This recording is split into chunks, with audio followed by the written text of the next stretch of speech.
tous les Congolais. Mais ceux qui ont une déclaration, qu'est-ce que vous amenez comme la solution? Parce que nous sommes en train de faire des solutions. Comment? Et comme il aura beau tambola na butu, biso suko comme une chasse na ba vampire, pour te tambola na ba makonga, on le kika katoche.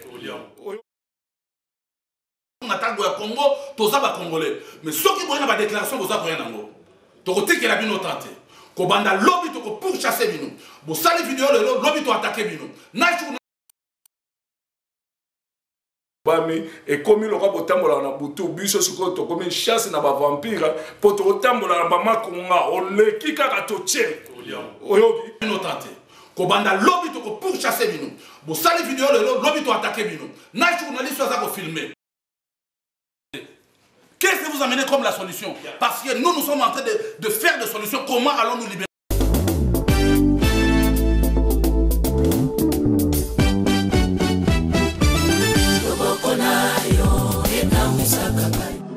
Bethesda, filmage, photo, tout grand complet.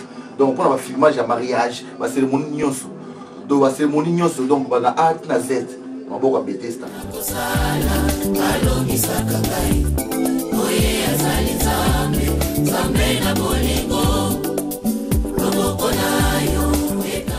Photo Bethesda auto yebaki na Bundes en Allemagne. A comme biso awa na Bruxelles. Bethesda. La communauté combattante congolaise de Belgique, réunie au sein du CPCR, tient à attirer l'attention du peuple congolais et des combattants résistants à travers le monde sur la dérive médiatique de certaines personnes qui se disent combattants en luttant en solitaire par positionnement individualiste. Pour rappel, le CPCR est l'expression de la volonté commune, très largement majoritaire de combattants résistants de Belgique, réunis en Assemblée Générale à Bruxelles, à la salle Kumba, le 17 mars 2013, de se doter d'une structure organisationnelle commune et unique, rassemblant tous les groupes des combattants résistants, les organisations, ainsi que les personnalités et individualités de notre communauté nationale, acquis au changement démocratique radical en RDC et agissant sur le territoire belge. Aussi, conformément à la charte et au règlement d'ordre intérieur, régissant son fonctionnement général et la conduite des combattants résistants de Belgique, le collège exécutif du CPCR s'est vu obligé de réagir à une telle situation qui compromet gravement la réussite de notre action. À travers ces deux documents, la charte et le règlement de l'intérieur. Ainsi, pour rappel, il est créé à Bruxelles, au Royaume de Belgique, un cadre et un organe unique commun d'action, de concertation et de coordination des forces pour le changement démocratique en RDC, dénommé Conseil patriotique congolais de la résistance, CPCR en sigle. Dans son règlement d'ordre intérieur, ou plutôt dans sa charte, à partie première, il est stipulé ceci. L'amour de la patrie, le sens du devoir et du sacrifice, l'abnégation, le respect mutuel, la loyauté, la solidarité, la résolution de l'adversité, ainsi que la protection et l'assistance mutuelle sont les principes majeurs de la lutte de libération nationale que doit s'inspirer et s'imprégner le véritable combattant résistant. Elle forme le socle des valeurs morales cardinales qui fondent les 6 commandements du combattant résistant congolais de la Belgique. Article 1er.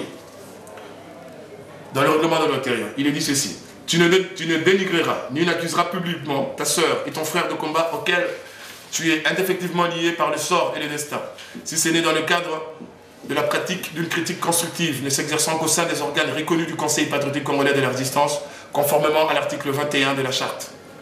Deuxièmement, tu banniras la cupidité, l'individualisme, l'égocentrisme et l'ambition illégitime, car avec leur corollaire et support matériel, l'argent, ils ont conduit à la ruine ainsi qu'à la catastrophe politique, économique, culturelle et morale actuelle de notre pays, à cause de la perversion morale et de l'inversion des valeurs qu'elle engendre. Troisièmement, tu excluras dans ton action le végétariat et l'exhibitionnisme dans le média afin de ne pas compromettre l'efficacité de la lutte, car c'est la voie par laquelle les opportunistes, les futurs calabos se vendent à l'ennemi. Suite à ce qui se précède, le CPCR condamne fermement les déclarations sur vidéo faites dernièrement par M. Bokechu, Esso, Odombo, et les déclare nulles et non avenues dans le cadre de notre combat et n'engage donc que ces personnes. Par conséquent, en tant qu'émanation de la volonté légitime et largement majoritaire des combattants résistants de Belgique, le CPCR porte à la connaissance de la communauté combattante congolaise de Belgique et à travers le monde que M. Bokechu, Esso et Odombo sont à dater de ce jour suspendus du cadre de notre combat. D'autre part, le CPCR lance un appel solennel, avertissement, que dorénavant, il prendra toutes les dispositions nécessaires pour mettre hors d'état de nuire toute personne agissant à l'encontre de l'idéal et des objectifs de notre noble combat patriotique. Fait à Bruxelles le 16 juillet 2014, le collège exécutif Edi Menama Milome. Je vous remercie. Je salue la communauté congolaise ainsi que la diaspora à travers le monde ainsi que tous les combattants. En ma qualité de président de la jeunesse congolaise, je tiens à porter ce message à toute la communauté. Nous avons remarqué depuis certains moments, il y a un groupe de personnes qui sont en train de faire des déclarations sur déclarations. Et toutes ces déclarations n'engagent pas l'ensemble des combattants. Toutes ces déclarations-là n'engagent que ceux-là qui l'ont porté devant vous. Et en même temps, en ma qualité de président de la jeunesse congolaise, je tiens à signaler à la jeunesse congolaise de prendre toutes les mesures possibles envers toutes les personnes qui sont en train de nuire à la réputation de combat que nous menons depuis des années, et en même temps de prendre les mesures par rapport à leur comportement. Cela veut dire quoi? Toute personne qui a opté pour les insultes non coordonnées avec la résistance doivent être sanctionnées et punies sévèrement. Raison pour laquelle vous voyez que je suis là avec une écharpe de couleur rouge symbolisant le sang de martyrs congolais qui ont péri depuis de générations et de générations jusqu'à aujourd'hui, depuis la prise du pouvoir de Joseph Kanambe Hippolyte. Cela veut dire aussi, nous les combattants, nous la jeunesse congolaise ici basée en Belgique, nous condamnons fermement ces personnes-là dont on a cité les noms ici dans la déclaration du CPCR. Et à partir de ce moment, nous allons plus rigoler, nous allons plus blaguer, nous avons décidé de punir et de prendre des sanctions sévères à l'encontre de toutes ces personnes. Ayant été informés par la communauté, par la diaspora, de tous ces dérapages, nous avons dit fini la récréation et cela doit être terminé dès à présent. À partir du moment où nous avons fait cette déclaration, dès la journée de demain, nous allons pourchasser toutes ces personnes qui ont amené l'esprit de dérapage dans la communauté, l'esprit de dérapage dans le combat, les esprits d'insultes. Nous avons été consultés par des mamans. Ils nous ont dit ceci: chers frères, chers enfants, chers combattants, nous soutenons votre combat, mais parmi vous, il y a un certain Boketchou qui n'hésite pas à insulter les mamans tous les jours. Maman nayo, maman nayo, maman nayo, tout ça, ça fait déborder les vases. À partir de ce moment, nous avons pris des décisions fermes. Nous allons pourchasser et punir ces gens-là jusqu'à ce qu'ils vont comprendre que le Congo est indivisible. Le Congo n'appartient pas à une ethnie. Nous sommes tous unis. Et voire même, nous mettons encore en garde M. Odombo par rapport à ces déclarations qu'il fait sur base ethnique. Il n'y a pas de Bakongo, il n'y a pas de Bangala, il n'y a pas de Luba, nous sommes tous des Congolais. Si cela était le problème, vous auriez vu des combats ici, des bagarres entre ethnies ici à Bruxelles. Mais ici à Bruxelles, nous sommes unis depuis l'époque du Zaïre. Nous n'avons jamais été divisés. Mais si ces gens-là veulent venir ici avec le message de division, ou de Bangala ou de quoi que ce soit, nous allons nous unir encore une fois pour mettre toutes ces personnes hors état de nuire. Et nous disons que Boketchou, Esso, Odombo, Naba journaliste va filmer bino. Boyen esprit à division en Belgique. Bissot offendé à Tokolé depuis l'époque de Zaïre. Mungala Zalate, Muluba Zalate, Mukongo Zalate, Moussoïla Zalate. Tozala mission sur Bazaïre. On appelle l'autre, on attaque le Congo, Tozaba Congolais. Mais ceux qui voient la déclaration, vous avez rien en haut. Tokoté qui a bien tenté. Kobanda lobby to pour chasser bino. Bo sali vidéo le lobby to attaquer bino. Na journaliste ça ko filmer. To lire va passer bobo. Aline Monga, l'homme à la taille de Jésus. Vous tous, quelle que soit l'option aux alliés journalistes aux alliés, oya ko meka, ko filmer ba bêtise, ba bifinga, obaza ko finga IDPS, président Tshisekedi, biso to li ba to IDPS. Nous ne sommes pas des IDPS, nous ne sommes pas des MLC. Tous les patriotes congolais, tous les défendre les confrères, les alliés nobles. Ou est-ce qu'on se permet de tout un bilan qui se dit yo et faux. On retourne un bilan qui se dit de quel droit? Qui tu es? Tu viens d'où? Tu sors d'où? C'est la dernière fois que on a la vidéo au Fungoli Mbanga, on a vu ma bêtise. Je te préviens ça. C'est la dernière fois, en ma qualité de jeunesse, j'aime tout la Belgique, ça mobilisé contre Bino. Il y a un bon symbole, il y a la révolution, il y a un bandit. Boketchou, tu y a dit à partir de l'élo, on rebête ta musique nulle part. na communauté, aux na fête na yo, mariage na yo, matanga na yo lingi les kabien, n'invite pas Boketu. Si vous le faites, vous vous entêtez. Bolingo de Fiabiso, Torola Sabino qui doit bien organisé. Torola Sabino qui doit bien ordonné, bien coordonné, Toko si les Sabino mi pépé. Et Zali a ma blague les sous-soutés. Nalobi yango bien. Pasteur Bobo. Avec tout le respect que nous avons vis-à-vis de vous. Allez, Miamonga, l'homme à la taille de Jésus. Mon ami, si tu fais au Konda, comme on pousse le rôle à Jida, on va te réduire en néant. Oh, il y a la déclaration, il y a Gofinga, Congolais, il y a Gofinga, combattant. Il y a Gofinga, président Etienne Tshisekedi qui a été élu démocratiquement. C'est type qui a sacrifié sa vie durant des années et des années. Boya ko salir ye na buzoba na bino na ki e kwa bien ngani na ki civisme na bino. Donc on s'occuper na bino.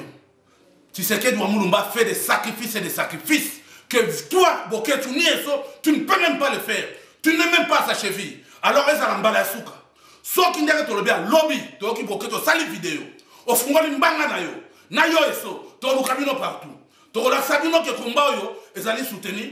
Il y a des autorités en Boka, il y a des autorités en Boka, il y a des autorités en Boka, n'avoir même au niveau de la magistrature, au niveau de la police. Nous allons vous réduire en néant.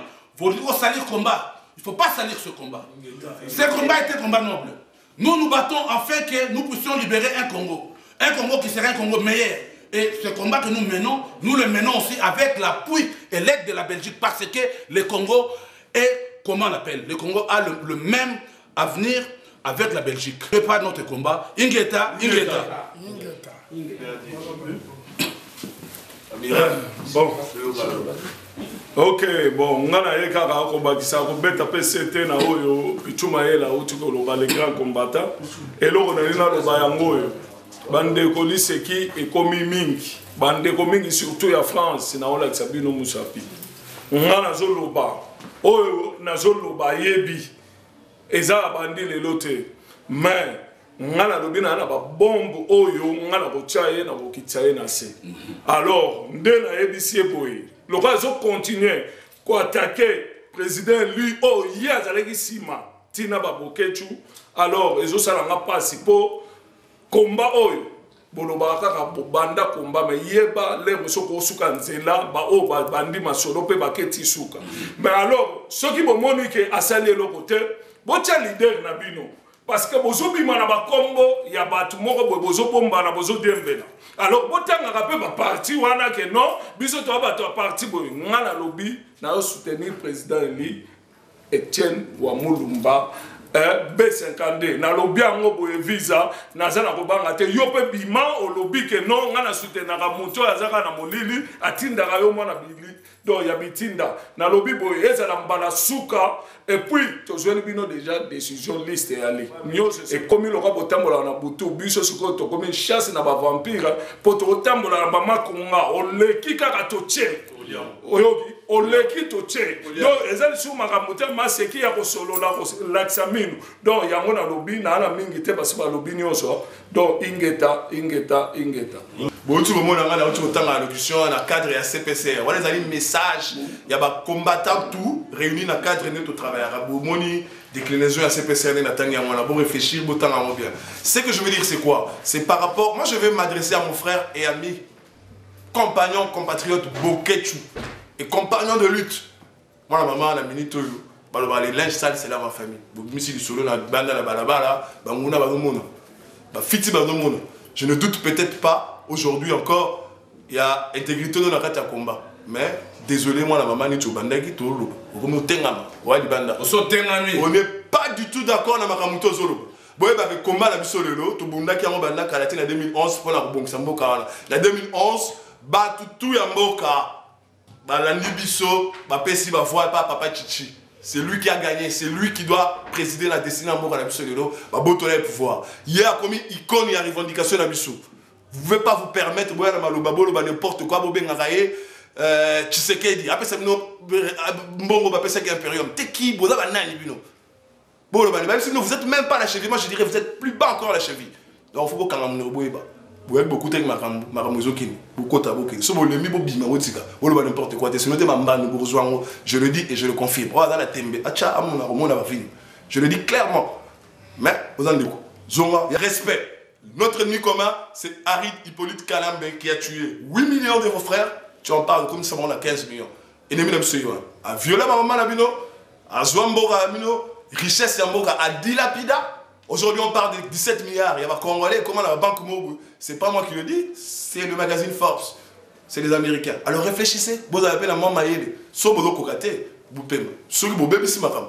Je termine par là. C'est Boye. Na bande de biso ba ça va dérapage na kati ya vidéo. Na banzi ke to loba ke avant motoni kana vidéo ayeba ako contacter baninga mais ba musu balingi ba militer na ndenge na bango. Donc balingi baza libanda ya combat po basaka ba makambo na bango. Donc si mana baza makambo na bango basalaka. Alors biso to lobi boy. Tozo ke na combat, tozo ke na rona suka ngana zo féliciter Nzambe. Azo la biso que il y a des gens que boko ke na bango ti boko koskola Congo te. Il faut Nzamba livrer bango na population, ayeba mabe na bango. Ngana zo condamner te Nzamba zo livrer bango po ayeba ke bato o bozana bango bazali bato mabe. Yango moni ke ba bimi libanda po ba mila kisa. Na sengi na communauté no so Congolais baza en souci te.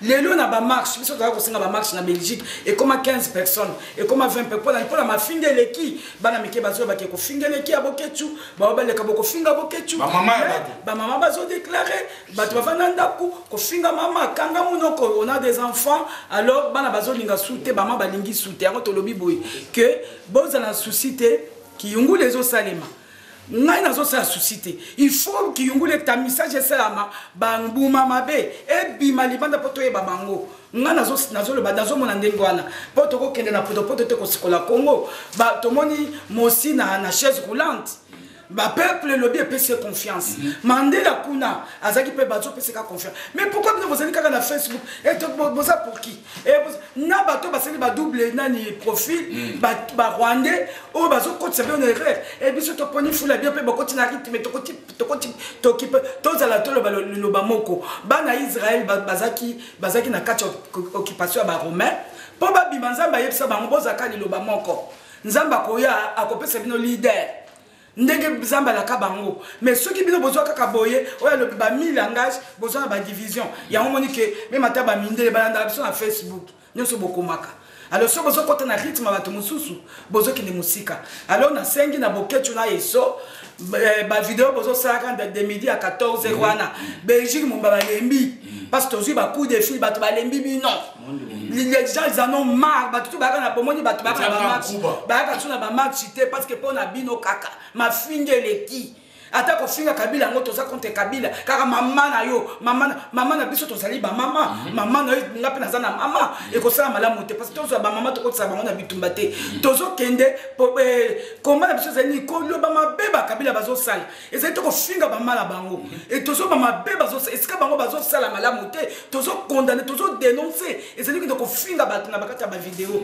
ya ngo moni ke bon memi mon papa ko finga Kabila comme qui est pas Tshisekedi et comme pas Félix déjà l'accès sur la vidéo débat ou sur la vidéo débat politique. Et qu'est-ce que vous proposez pour le pays? Oh bah jeune bah kolanda bino ke bah vieux bah débat rien kaka kofinga ko attaquer tribalisme bozo le bah oyo biso to soutenir mbemba bango ye to lwa kabisa kenda kala eti c'est que tu na la haine to le bango za MLC to kenda na la avant que de la imuta apesa ki bato MLC idées ali biso to yebisi MLC que to na mbemba tina nani na la ye to lwa babisa pour de na miga babisa kenda to zalaki nde bangala ba mobutu afanda na pouvoir pendant 32 ans.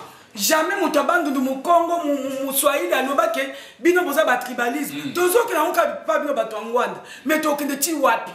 To kende ti wapi. Alors ce bonigi ko kende ko sikoya Congo te bo kende pas to yebi position na bino te.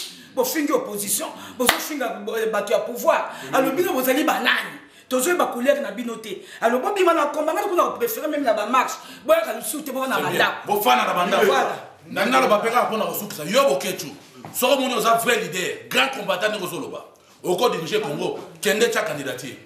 Kende tcha candidature, on le finga yo. Soro mon koki, tu es capable. Ne bozolo ba bina ba odombo. C'est lui qui se sent capable de diriger le Congo. Allez, Kende tcha candidature, on le finga, ça la paix. On le samaïle là, vous insultez. Boza ko finga, qu'est-ce que vous proposez? Qu'est-ce que vous amenez comme la solution? Parce que nous sommes en train de faire des solutions. Comment allons-nous libérer le Congo? Comment allons-nous travailler avec l'Union européenne? Comment allons-nous travailler avec le monde, l'Amérique et tous les composants qui œuvrent pour la paix dans le monde? Nous, on n'est pas là pour insulter les gens. Ce n'est pas notre profil, notre projet. Amener un projet, nous sommes dans un projet. Comme je répète, je suis le président de la jeunesse congolaise, ici en Belgique. Nous sommes mobilisés contre vous. Demain, vous faites une vidéo, nous allons venir vous chercher jusque chez vous à la maison. On ne rigole pas. Et ça, comme on a commis Soso, Yo Soso Keba, tu viens à peine d'arriver en Belgique, tu ne connais pas bien la Belgique. Tu ne connais pas bien la jeunesse de la Belgique. Tu connais Lakisayo, moderne Tobinaka. Soko Tchetembe, Tambola na Mokilo, ça la vidéo, Moko, ton réaction est nous défendons la cause du Congo, nous défendons la cause de Belge, nous défendons la cause de tous les Congolais. Si demain vous osez encore, Tokota la Boké, tu le veux, un grand combattant, grand leader, Kende Okoba président du Congo, Mundela soutenir Yo, c'est ça, un homme politique, un fort. Kende Osala Nani, Pé Marambo Tozolo Baïbaïtni, Awa Mungala Zalité. Oh, Toko Yoka, attaqué Boké, tu Bangala, Toko Beta Binonyos. Toko Sanana Mukongo, Muluba, Munina Bangala, tu vois, Beta Bino. Pour toi, l'esprit de division. Ingeta.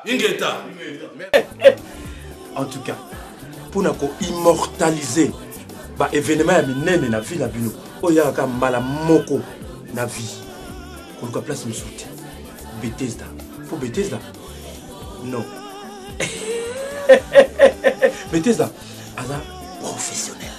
Et puis Bethesda, il y a qualité, surtout qualité.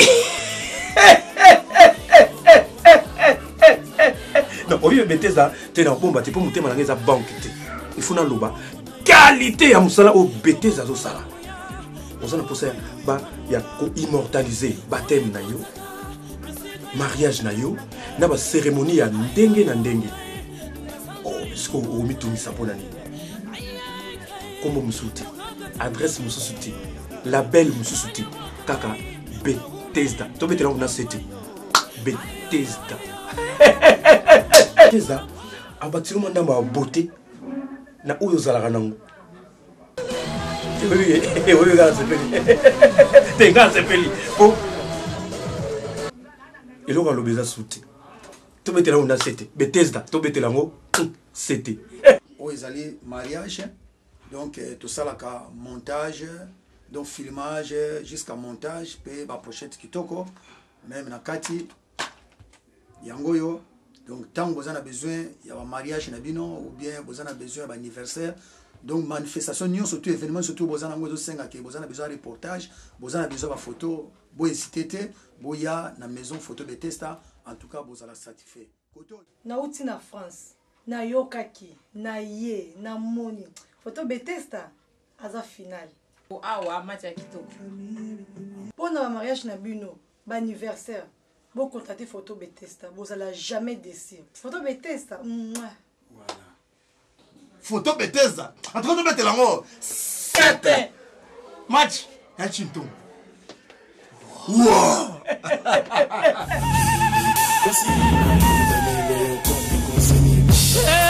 Nakopelisa kamonoko, lo lo lo, lo lo lo.